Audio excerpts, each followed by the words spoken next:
Magahi recording studio Samastipur से पूरा भरल पूरल रहतौ देहिया सूद गे, भरल पूरल रहतौ देहिया सूद गे।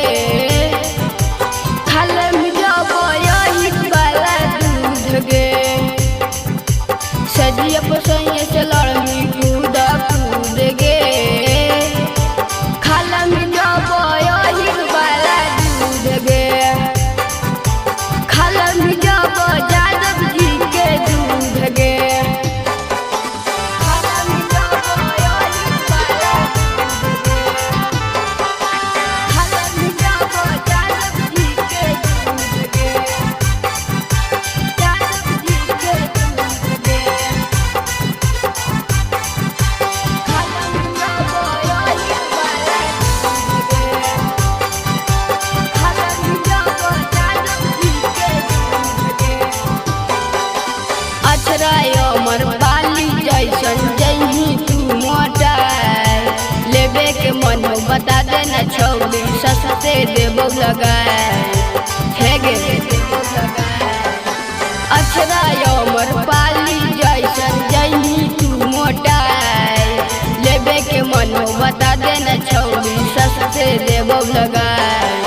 दहिया गोरैतौ बढ़तौ लूरा बूढ़ गे, दहिया गोरैतौ बढ़तौ लूरा बूढ़ गे।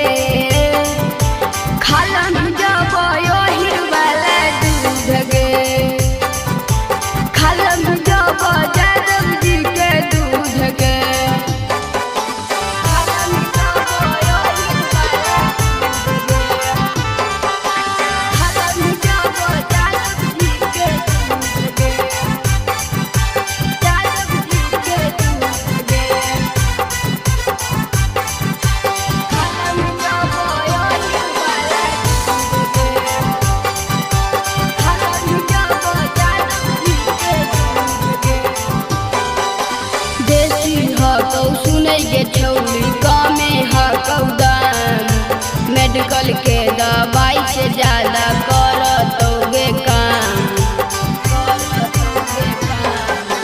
देसी हकौ सुनै गे छौरी कमे हकौ दाम, मेडिकल के दवाई से ज्यादा करतौ गे काम। गोलू राजा कहौ तोरा खुद से, गोलू राजा कहौ तोरा खुद से। खाला में जाबो यही वाला दूध गे, खाला में जाबो यादव जी के दूध गे। presented by Magahi films.